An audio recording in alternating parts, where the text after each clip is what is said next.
नमस्कार, मी निलेश कुंभार. न्यूज 9 मराठीमध्ये आपले स्वागत आहे. पुण्यामध्ये खूप प्रसिद्ध एक मंदिर आहे आणि अनेक भाविक या ठिकाणी येतात, स्वामींचे दर्शन घेतात, आपले व्यथा मांडतात आणि स्वामींच्या चरणी लीन होतात.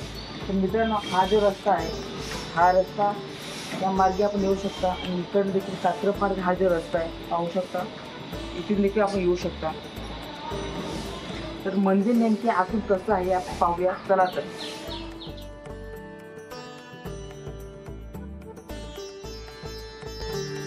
श्री स्वामी समर्थांच्या मंदिरात आल्यानंतर आपण पाहू शकता, या मंदिराचे संपूर्ण काम हे संगमरवरी दगडाने केलेले आहे. स्वामींची मूर्ती देखील संगमरवराचीच आहे. येथे आल्यानंतर खूप शांतता आणि खूप भक्तिमय वातावरण या ठिकाणी आहे. खूप सुंदर वाटते या ठिकाणी. पाहू शकता मित्रांनो, मंदिर छोटे आहे परंतु स्वच्छता या ठिकाणी खूप आहे.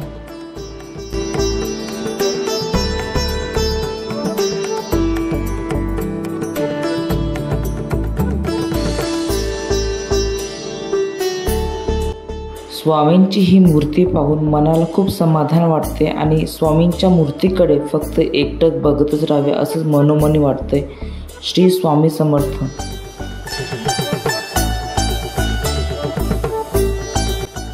येथे मित्रांनो आपण पाहू शकता, स्वामींच्या चरणी भाविकांनी अर्पण केलेले नारळ देखील आहेत.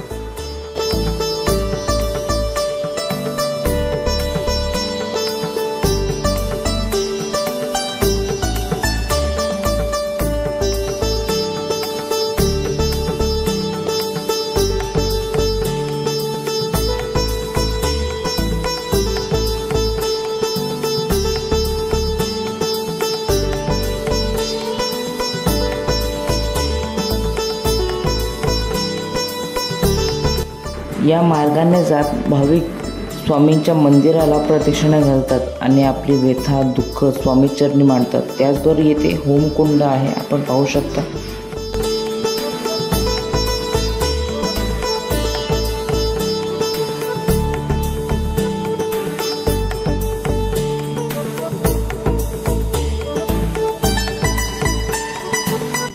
येथे श्री स्वामी समर्थ महाराजांची प्रतिमा आहे आणि हे पाहून खूप छान वाटते. त्याचबरोबर येथे पाहू शकता स्वामी तारक मंत्र देखील आहे. तर दरवाजावर सुंदर असं नक्षीकाम केलेलं आहे. पाहू शकता मित्रांनो आपण, श्री स्वामी समर्थ असं दरवाजावर लिहिलेलं आहे.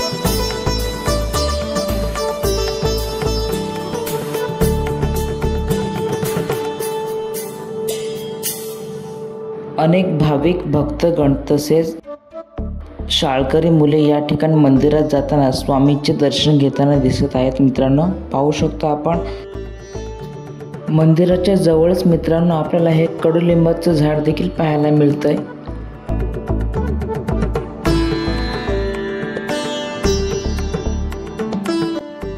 येथे हत्तीची ही संगमरवरी मूर्ती समोरच प्रवेशद्वारावर ठेवलेली आहे.